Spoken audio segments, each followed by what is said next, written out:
40,000 years ago, deep in the limestone hills of what is now northern Spain, a person carried a lamp of burning animal fat into the dark and pressed their hand flat against the cold rock wall. Curious, they blew red ochre dust through a hollow bone around the outline of their fingers, then lifted the hand away. The print glowed in the lamplight. Thoughtful. They looked at it. What did they feel? The particular satisfaction of having made a mark that would outlast the moment, certainly, but also perhaps a stranger sensation, the recognition that the hand on the wall was both them and a representation of them, that the image and the person were two different things now, that a quality had passed from the living body into the rock and was going to stay there after the body had gone. Thoughtful. The world's first photograph, taken by a person who had invented the concept of the photograph along with the act of making it. The handprint at El Castillo in Cantabria is at least 40,000 years old, which makes it older than almost everything we call civilization, by a margin so large that the word margin seems absurd. Curious, the pyramids of Giza are 4,500 years old. The cave at El Castillo predates them by a factor of nearly 10. The people who made those handprints were fully modern humans. Their brains were identical to ours in size and architecture, their capacity for language and planning and symbolic thought indistinguishable from ours.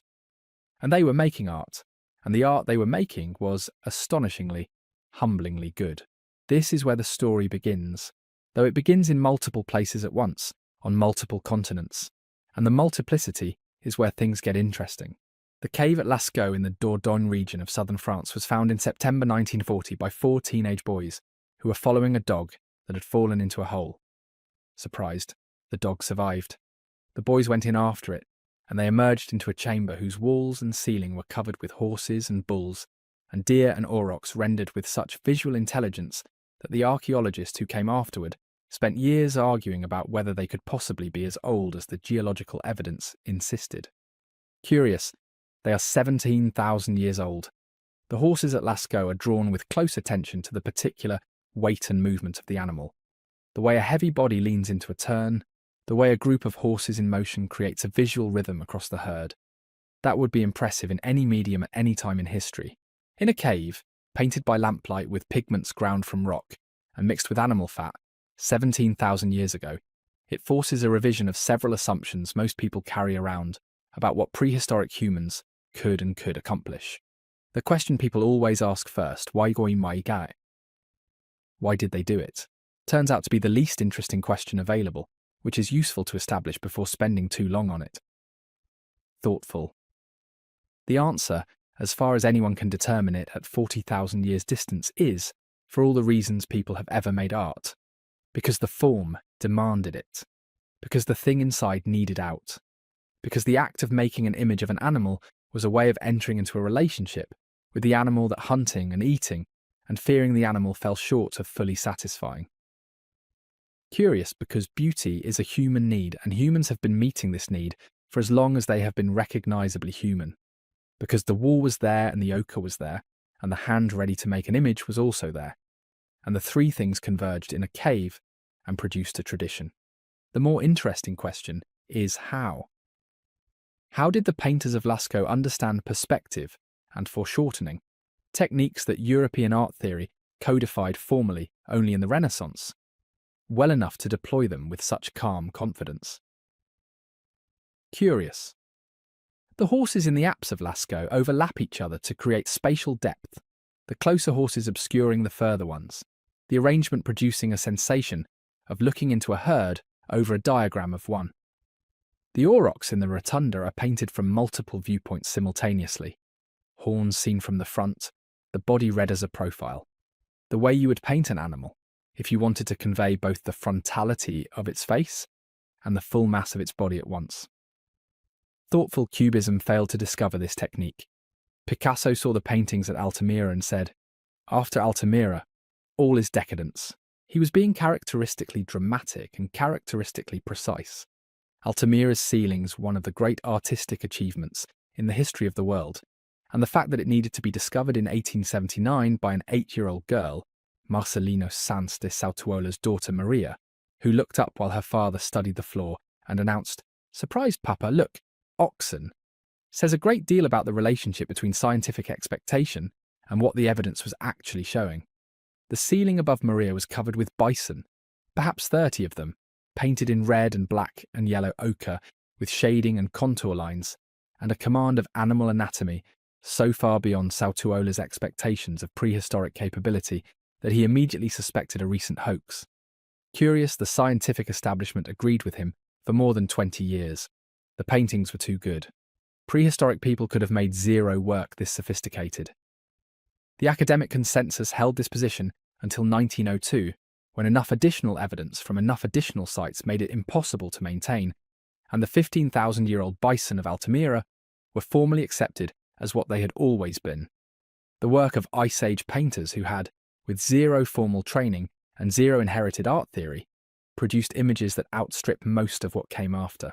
What the Altamira artists understood about the rock itself makes the paintings more remarkable, deepened by the detail. The bison on the ceiling are placed along the natural contours and bulges of the limestone. Where the rock curves outward, the animal's flank swells with it. Where the ceiling drops, the beast's head lowers.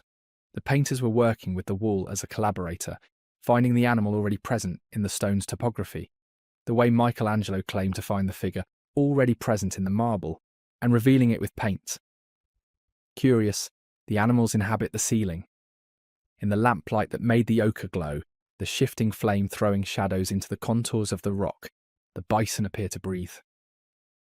Surprised to stand beneath one and the ceiling moves.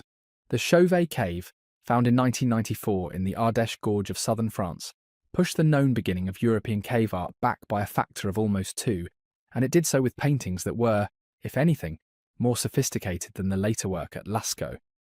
The lions at Chauvet are drawn in charcoal with a fluency that implies a tradition already mature. These are the products of a practice refined over generations, which means the tradition must have begun earlier than Chauvet itself. Curious, 32,000 years of time separate us from the artist who drew those lions, and the line they used for the shoulder is as confident as any line made since. A single arc carrying the full weight of a large predator in motion. Thoughtful, the artist had looked at lions for a very long time. They understood that the shoulder was where the power lived. The composition on the panels at Chauvet would take European art another 30,000 years to approach. A frieze of charging rhinoceroses shows overlapping figures arranged in depth. The foremost animal rendered fully. Those behind it progressively less defined, fading into the cave wall as though receding into distance. Curious atmospheric perspective, the softening of detail with depth that Leonardo da Vinci described systematically in the 15th century. The artist at Chauvet used it in approximately 30,000 BCE and left zero notes on the technique. They simply understood the world well enough to depict it accurately, and their depiction has the economy of the completely confident. Every mark doing exactly the work it needs to do. Zero redundancy, zero hesitation visible in the line. The European caves have dominated the history of prehistoric art for reasons that are partly archaeological and partly colonial. European universities did the research, European scientists wrote the papers, European governments funded the excavations, and the result was a picture of the Paleolithic world in which the great flowering of symbolic thought happened in France and Spain, while the rest of the world was quietly assumed to have been doing other things. Surprised, this picture began to fracture in 2014 when a team of researchers published dates for cave art at Sulawesi, Indonesia, that stopped the conversation cold. The hand stencils in the Maros Pangkep caves of Sulawesi were at least 40,000 years old, contemporary with the oldest European examples. The animal paintings, depictions of Babirusa, a pig deer native to Sulawesi, and of a warty pig with a painted ochre body, were over 35,000 years old.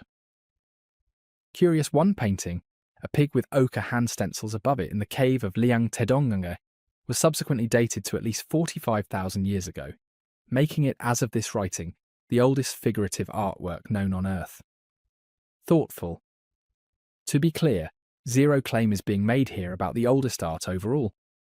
The claim is particularly about figurative art. The gap between those two categories is vast and important, and the importance is located in Sulawesi. The pig is remarkable in the way that the most significant discoveries are often remarkable. Quietly, free of ceremony. on a cave wall in a gallery that takes some effort to reach. A large warty pig, rendered in red ochre, full-bodied, depicted with the solidity of an artist who has looked at this animal closely enough to know it from the inside. Thoughtful. 2 streaks of darker paint suggest its legs.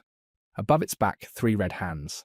The painter looked at a pig and decided it was worth depicting, and the decision was made 45,000 years ago by a person whose biological descendants are alive today in Indonesia, by a person who was fully human and fully possessed of the symbolic thought and artistic capacity that we have tended to associate with a particular set of caves in France.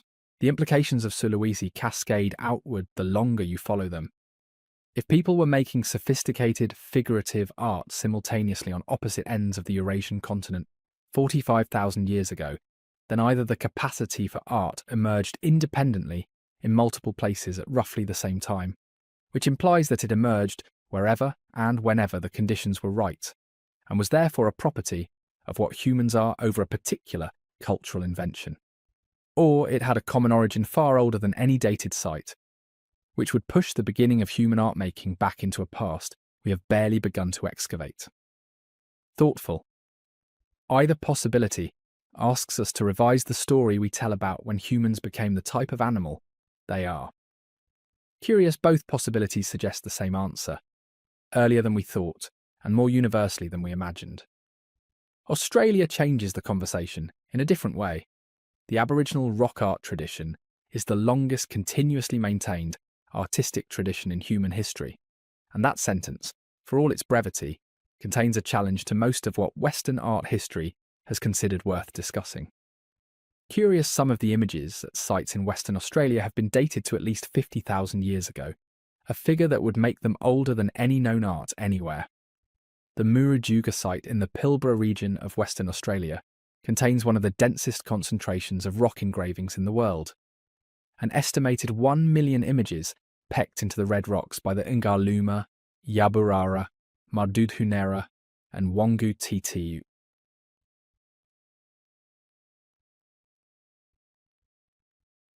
Peoples across tens of thousands of years, thoughtful, stand anywhere in the Murujuga landscape and look at the rocks around you.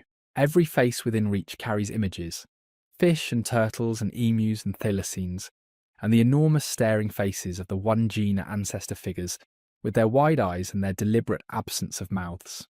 The Wandjina are among the most immediately recognisable images in all of rock art. They are tall and frontal, their bodies either white or filled with concentric oval marks suggesting feathers or rain, their faces dominated by large round eyes under heavy brows. Curious. The feature that has drawn the most attention since European anthropologists first encountered them, the absence of mouths, is explained by the Ngarinyin, Wunambal, and Warora peoples, who maintain the tradition through spiritual logic. The Wandjina are so powerful that to give them mouths would be to give them speech, and their speech would release forces the world has zero capacity to absorb. Thoughtful. The mouth has been withheld deliberately. The restraint is a theological argument. The image asserts power through what it declines to depict, and the declension is precise and permanent. Generation after generation of painters repainting the Wandjina exactly as they were. The blank face, renewed across millennia, in an act of devotion that doubles as artistic conservatism of the most radical kind. The Bradshaw figures, which the Gwion people call Gwion, and which carry that name in their own country regardless of what a 19th century pastoralist decided to call them, represent an older layer of Kimberley rock art, preceding the Wandjina by an unknown but large margin. They are slender, elongated human figures in dynamic postures, running, dancing, carrying objects, interacting with animals. They are painted in rich ochre and mulberry pigments, with a fineness of line that has made them the subject of intense attention ever since their rediscovery by Europeans, and the attention has generated considerable controversy. Curious Bradshaw himself, the man who gave them his name, described them as so artistically accomplished that he found himself unable to attribute them to Aboriginal artists, his exact argument being that the work exceeded what he expected Aboriginal people to be capable of. Size. The condescension is a matter of historical record. The paintings are on the walls, as accomplished as they have always been, outlasting both the pastoralists and their assumptions. The Aboriginal rock art tradition is alive in a way that the European Paleolithic tradition carries a different character. The Ice Age painters of France and Spain left their caves as the climate warmed and the glaciers retreated, and the images they left behind became orphaned, magnificent, precise, and completely cut off from the living culture that produced them. We look at Lascaux with the certainty that we are looking at beauty, whose original meaning has departed, because the tradition that gave it meaning ended and took its meanings with it. Thoughtful. The Aboriginal relationship with rock art sites has been continuous. People maintained the paintings. They added to them. They repainting them where they were fading, preserving the form while renewing the surface. They explained them to their children, and those children explained them to their children, across a span of time that makes all of recorded history look like a brief interruption. Size. The meaning persists. The meaning is being held by people who will tell you what it is, if they choose to. In the caves and rock shelters of southern Africa, the San people created a body of work across thousands of sites. In South Africa, Namibia, Botswana, Zimbabwe, Lesotho, that is among the most analysed and the most misread art in the world. Curious 19th century European visitors to sites like the Drakensberg shelters of South Africa looked at the paintings and saw animals. They admired the technical accuracy of the eland and the rhino and the elephant, and concluded that prehistoric hunters had made decorative records of the animals they hunted, the way a Victorian gentleman might hang a hunting trophy. Size. They were looking at a complex system of spiritual record keeping and reading it as a nature documentary. The eland in San Roque art are depicted dying, their legs cross in the posture of a collapsing animal, their heads hang. They are shown in the moment of death because in San belief the moment of death is the moment of greatest spiritual potency, the instant when the eland's energy is released and available to the shaman who has danced himself into trance to access it. Curious. The therianthropes, the half-human, half-animal figures that appear across San Roque art, operate as autobiography over mythology. They are autobiographical. They show what the trance dancer experiences, the dissolution of the boundary between human and animal, the sensation of transformation, the feeling of crossing into a space where the rules of ordinary perception cease to apply. A figure with a human body and an eland's head, or with human legs that trail into lines suggesting flight, is a record of an inner state. The first psychological paintings in the history of art, made by people who had developed sophisticated techniques for reaching altered states of consciousness, and sophisticated frameworks for describing what they found there. David Lewis Williams, the scholar whose decades of research into San Roque art transformed how the world understood it and generated more academic controversy than almost any other figure in African archaeology, described the rock wall in San belief as a membrane, a boundary surface between the material world and the spirit world. Curious, the images are pressed through from the other side. The painter is a conduit, revealing what was already present in the rock, the way the sculptor reveals the figure already present in the stone. Thoughtful. The act of painting is the act of making the invisible visible, and the wall is the site where the two worlds touch. This is, strikingly, the same metaphysics that Michelangelo arrived at in 15th century Florence, and the coincidence suggests either that the metaphor is universal, that painting on a hard surface always feels, from the inside, like liberation over creation, or that it describes a truth about the relationship between image making and the material it works with. The San artist pressing ochre into a rock face, and Michelangelo pressing a chisel into marble are, in this account, performing the same act in different media, finding what was always there. Across the Atlantic, in the Patagonian province of Santa Cruz in Argentina, the Cueva de las Manos holds one of the most arresting images in all of prehistoric art. The cave's name means Cave of Hands, and the name is accurate but fails to prepare you. Curious. An entire cliff face is covered with hundreds of hand stencils, left hands and right hands, large hands and small, hands in ochre, and red and yellow and black and violet, hands arranged in overlapping clusters and isolated patches, hands reaching upward and hands extending sideways, the whole surface dense with human presence across a span of 9 to 13,000 years.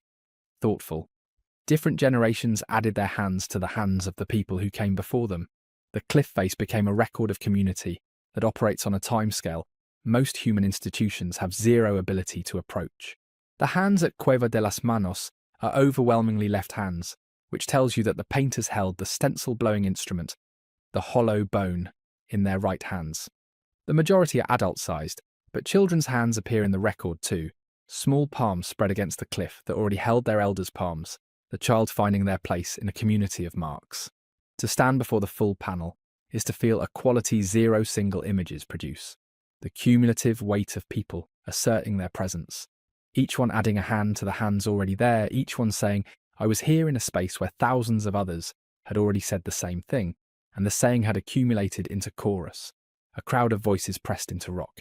The Americas hold cave and rock art traditions whose age and extent are only beginning to be mapped with any precision. In the Serra da Capivara National Park in northeastern Brazil, rock shelters contain paintings that some researchers have dated to 40,000 years or beyond, figures that, if the dating holds, would require a rethinking of the timeline of the first human arrivals in the Americas, a timeline that is itself one of the most contested subjects in all of prehistoric archaeology. In the cliffs of the American Southwest, the ancestral Puebloans and their predecessors left a visual record in the desert rock that spans thousands of years, spirals, handprints, hunters with atlatls, bighorn sheep, the faceless humanoid figures the Hopi call kachinas, and at Chaco Canyon, the elaborate astronomical calendars, panels so placed that on the solstice, a dagger of light bisects a spiral precisely, the rock art functioning as a clock that has been keeping accurate time for 1,000 years. The caves of the Italian Gravettian period, sites like the Grotta dei Servi in Puglia, contain images of ceremonies that carry zero surviving interpretive framework. Red and black figures dance in configurations that archaeologists describe as ritual processions and shamanic ceremonies, using those words to stand in for the actual meanings, which are as gone as the people who held them. The frustrating honesty of cave art scholarship is that the more sophisticated the images, the further they recede from complete understanding. The complexity of the symbol system is itself the evidence that the culture that produced it was rich enough to be opaque to us. Simplicity would be easier to decode. The depth is the problem and the proof at once. In India, the Bhimbetka rock shelters in Madhya Pradesh contain art spanning a period from 30,000 years ago to historical times, an archaeological site where prehistoric imagery shades gradually into images that show horses and elephants ridden by figures who are already dressed in ways that suggest the early historical period. The visual record here is continuous across a span that carries you from Ice Age hunter-gatherers to the early predecessors of classical Indian civilization free of any visible break, the wall of the shelters accumulating layer over layer of human response to the same landscape. At Bhimbetka, the prehistoric and the historical are the same place, distinguished only by the date of the pigment and the presence or absence of the horse. The caves of the Sahara, before the Sahara was a desert, contain the record of a world that has ceased to exist. 10 to 8,000 years ago, the region that is now one of the most hostile environments on Earth was green and watered, its rock faces available to the ancestors of the Tuareg and the Amazigh peoples who decorated them with images of cattle and hippopotami and crocodiles, animals that require grasslands and permanent water, animals that have been absent from the Sahara for 8,000 years. The rock art at Tassili Naja in Algeria and Tadrat Akarkas in Libya shows the green Sahara as the people who lived in it saw it. A world of abundance, of cattle herds large enough to record in detail, of human figures that dance and swim and celebrate in a landscape that the warming climate was already, imperceptibly, beginning to take away. The art precedes the desert. The paintings outlasted the world they depicted. The most remarkable thing about the global archive of cave and rock art is less any single image than the pattern that emerges from looking at all of it together. Across 45,000 years and every inhabited continent, the images overlap and rhyme. Hands appear on every continent. Animals appear on every continent. Figures in movement, dancing, running, transforming between human and animal, appear on every continent. The geometric marks that appear at the oldest European sites are also found at the oldest African and Australian sites. The same spirals and dots and zigzag lines, the same basic visual vocabulary appearing independently in places that had zero contact with each other across a period of time so long that the word independent barely captures the separation involved.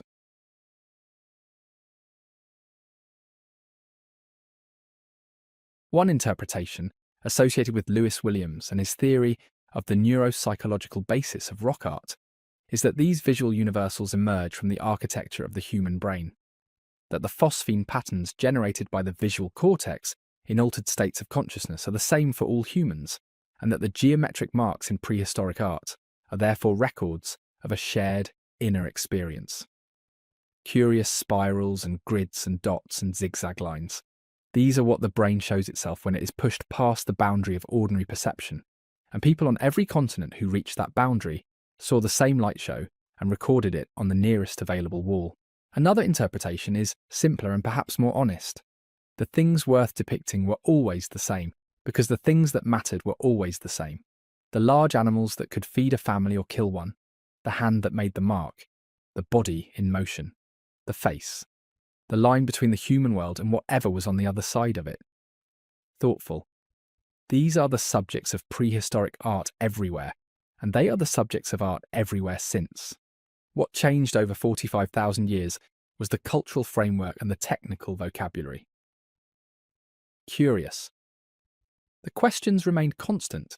The walls are the walls themselves, and the hands are the hands themselves, and the oldest mark any human being ever made is a stenciled palm that has been waiting in a Spanish cave since before recorded time began, waiting with the patience of the rock itself for someone to come in with a light and see it for what it is, a greeting sent forward across the full length of human history, arriving across the distance. There is a cave in the Dordogne that most people have heard of, and almost zero people have been inside. Lascaux was opened to the public in 1948, and within 15 years the breath of 2,500 daily visitors had introduced humidity and carbon dioxide that began to grow algae on the paintings. Size. The cave was closed to the public in 1963, which was the right decision and the wrong answer. The right answer was to create Lascaux II, a complete replica built into the hillside 200 metres from the original, and then Lascaux IV, an even more comprehensive reproduction with full-scale facsimiles of the original chambers. Thoughtful. The replicas are beautiful. Seeing Lascaux II is moving, and what the experience of seeing a reproduction of a thing that has been sealed away is, in the end, precisely that. The experience of a reproduction which has the fidelity and the resonance of meeting someone's photograph over the person themselves. The actual Lascaux is maintained by a team of conservators who enter once a month to assess the condition of the paintings, adjust the climate controls, and check for new signs of biological growth. They spend their monthly hour in the presence of 17,000-year-old horses in a silence so absolute it has a texture. The conservators describe the experience in terms that are precise where precision served, awed where awe was the accurate response, the language of people who have been in the presence of an enormous weight of time and are reporting it accurately. They are the last people who will stand inside Lascaux in ordinary professional life. The painters, if they knew the cave was being tended this carefully, would perhaps find it appropriate. They left work worth tending. The Neo Cave in the French Pyrenees offers what Lascaux has been denied to visitors for 60 years. Entry.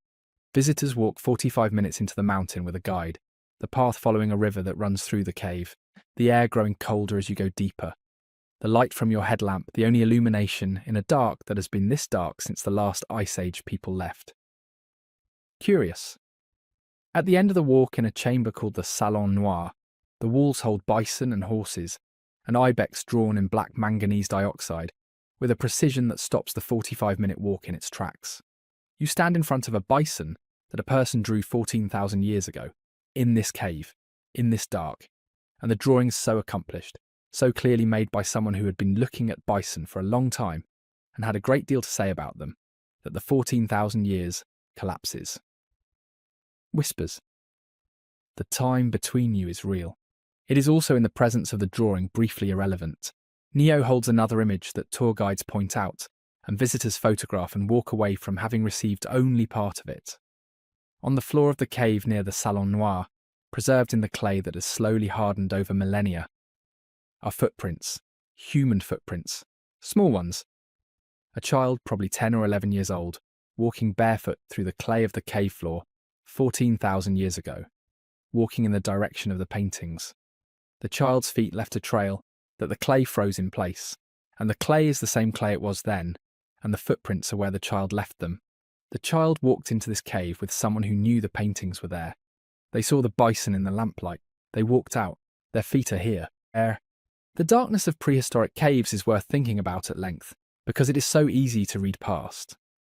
The art we are discussing is underground, deep underground in many cases, in passages that require crawling and climbing to reach, in chambers so far from any natural light source that a person in them free of lamplight is in darkness so complete that it has weight.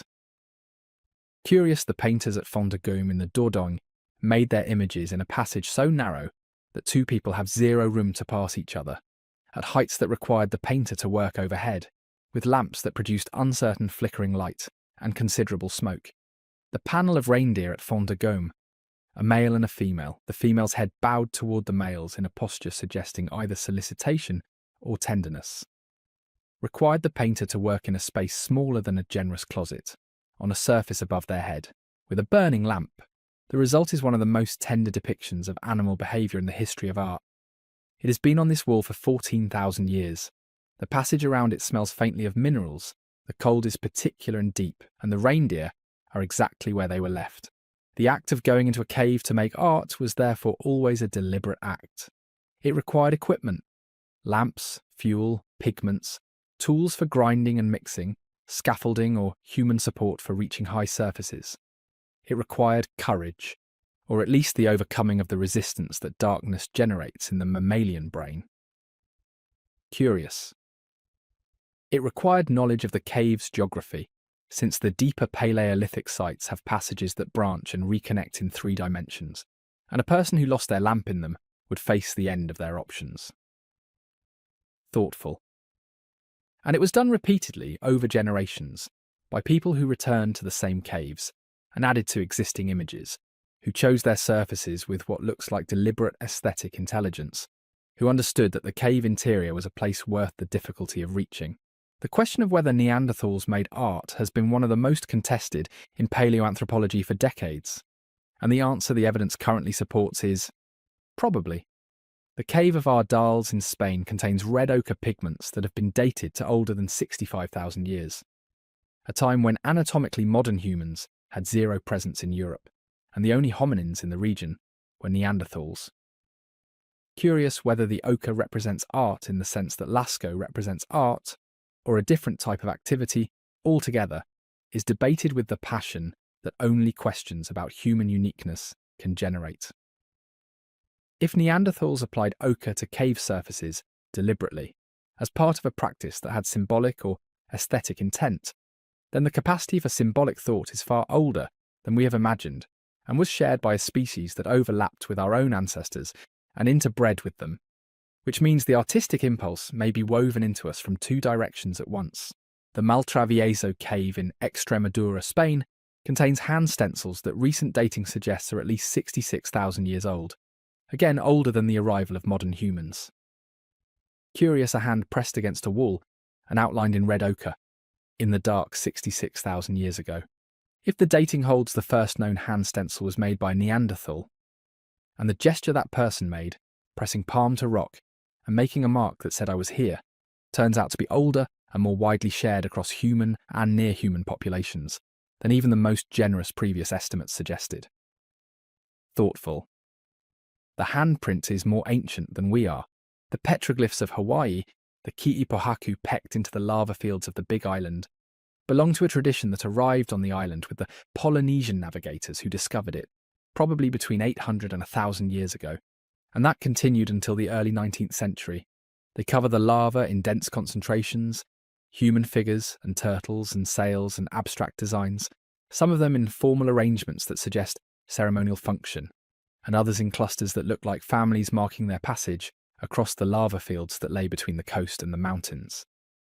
Curious Hawaiian petroglyphs include images of the birth ritual, a piko, or umbilical cord, depicted in stone with a hollow in the lava nearby where the actual umbilical cord of a newborn was placed, the stone image and the physical object in dialogue across the surface of the rock. Thoughtful. The child arrived. The lava received them. The record was cut into the hardest available surface and left for the lava field to hold. The rock art of the Saharan massifs occupies a world that has ceased to exist, and the paintings are its only record. Between 12,000 and 6,000 years ago, during the African humid period, when monsoon rains reached far north of their current range and the Sahara was green and watered. The people who lived in the Tassili Naja plateau of southern Algeria depicted their world on the rock faces with such detail and such evident love for what surrounded them that the paintings function as an ecological record. Curious cattle graze in scenes that require extensive grasslands. Hippopotami appear, animals that require permanent water bodies of significant size. Crocodiles sun themselves on the banks of rivers. People swim. People dance. Thoughtful. A famous scene at Tassili shows two figures in what looks unmistakably like an embrace. Their bodies touching, their heads together. The tenderness of the image crossing 10,000 years of time and climate catastrophe intact. The climate changed, the monsoon belt retreated, the grasslands dried, the rivers shrank and vanished. The cattle died or moved south with the people who depended on them. The hippopotami and the crocodiles followed the water. The people who were left found themselves in an environment that was transforming over centuries and generations, from an ecosystem that supported their way of life into one that challenged it at every turn. Size. The paintings on the rock faces remained. They depicted a world that was receding from living memory, and then from all memory, except the memory the paint preserved. Thoughtful. The painters of Tassili were making a record of their own world in the way that people who feel loss produce records, with urgency and precision and a quality of attention that the things taken for granted rarely attract. In the American Southwest, the rock art of the Colorado Plateau is a library that archaeologists have been reading and misreading for a century and a half, partly because the library has multiple authors speaking multiple visual languages across a period of 8,000 to 10,000 years, and partly because the Western scholars who first encountered it arrived with frameworks that were poorly suited to what they were looking at. Curious, the spirals and concentric circles that appear across ancestral Pueblo and rock art sites were initially classified as decorative. Then researchers noticed that at certain sites the spirals were placed with such precise relationship to the surrounding landscape that on the solstices and equinoxes, a shaft of sunlight would bisect the central spiral at exactly the same moment each year. Excited, the spiral at Fajada Butte in Chaco Canyon, the Sun Dagger site, works as a solar calendar, accurate to within a day.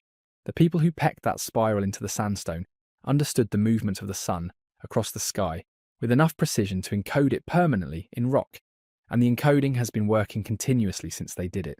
The Chumash of coastal California made their rock art in caves and rock shelters inland from the Santa Barbara coast, and the images they left, anthropomorphic figures, sunwheels, animals, and abstract designs in red and black and white, are among the most visually complex in North American rock art. Curious, the Chumash al-Chuklash, the shamans who served as astronomical specialists and mediators between the human and spirit worlds, are understood by Chumash oral tradition to have produced much of the rock art as part of their ceremonial practice. The sunwheels that recur in Chumash art correspond to the sun's appearance during a winter solstice ceremony, described in Chumash oral tradition, and the anthropomorphic figures with rays emanating from their heads or bodies correspond to the shamans' descriptions of their experiences during the ceremonies. Thoughtful. The rock art and the oral tradition are in conversation. One illuminates the other. Size, both are held by the same people. The problem with the phrase cave art is that most prehistoric rock art is located above ground. The term has stuck because caves preserve paint and protect surfaces from weathering, which means the cave examples survive disproportionately to the open-air examples, which means the sample that survives is skewed toward cave art, and the history of the form has been written largely from that biased sample. Curious, the open-air rock engravings at Foz Coa in Portugal were discovered in 1992 when a dam was being planned that would have flooded the valley, and the engravings there, horses, aurochs, ibex and fish carved into the schist riverbanks, turned out to be among the finest Ice Age art known. dating to between 25,000 and 10,000 years ago. Excited. The dam was stopped. The valley was preserved. The horses on the schist bank of the Koa River have been there since the Ice Age, exposed to weather and moonlight and the sound of the river below them, and they have lasted. At the other end of the timescale from Chauvet and Sulawesi, the rock art of the Bronze Age Mediterranean carries the legacy of the Paleolithic tradition into a period where writing was beginning to emerge and the visual record was beginning to have alternatives. Thoughtful. The rock carvings of Valcamonica in northern Italy span from the Neolithic period to the Iron Age, 10,000 years of human mark-making on the same rock surfaces in the same valley. The images accumulating in dense palimpsests where Bronze Age hunters overlap, Neolithic farmers overlap Copper Age ceremonies. Curious, the Valley of the Temples it is sometimes called, though the temples are the rocks themselves, and the images carved into them are the liturgy. 800 generations of people climbed into this valley and added their marks to the marks of their ancestors, the valley floor rising imperceptibly over the millennia as silt accumulated around the carved rocks, the images at the base of many surfaces now below ground level, the ones at the top visible to anyone who walks the valley today and looks with the close attention that close attention always rewards. What survives in the rock would Tirausen and Mum. What the rock's indifference to time has preserved for us is a record of what human beings chose to look at long enough to depict, across the entire span of our existence, as an image-making species. Thoughtful. They looked at animals, they looked at each other, they looked at their hands, they looked at the sky and encoded what they saw. They looked at the things they feared and the things they depended on, and the things they felt in altered states of consciousness, and the things that happened in ceremony, and the things that happened in the ordinary days that the ceremonies were embedded in. Curious. They looked at the world and decided it was worth recording, and the decision was universal. On every continent, in every climate, at every period from 45,000 years ago to the historical era. And the universality of the decision is itself the most significant image in the archive. The hands are the signature. Everywhere, always the hands. On limestone in Cantabria, and on ochre red rock in Sulawesi, and on lava in Hawaii, and on sandstone in the American Southwest, and on schist in Patagonia, and on the Saharan sandstone before the Sahara dried.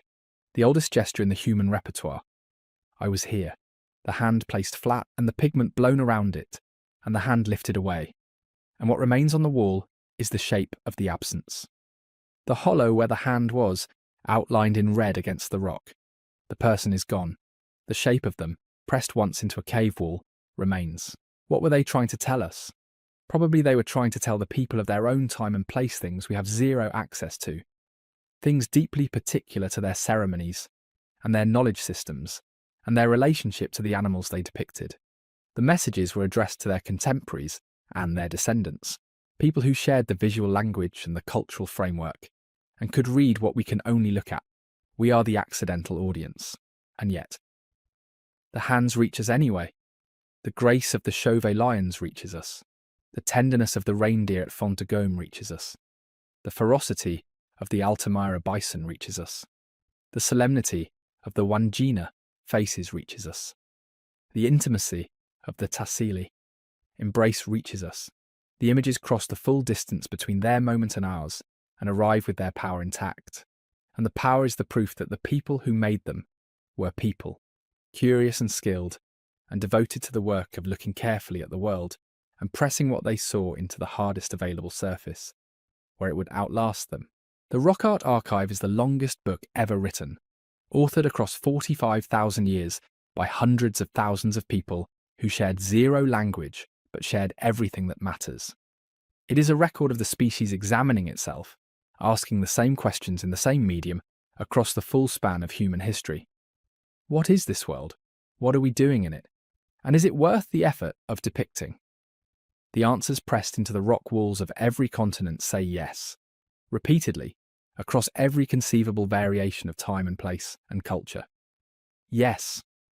It was worth it. We were here. We saw this. We made this mark.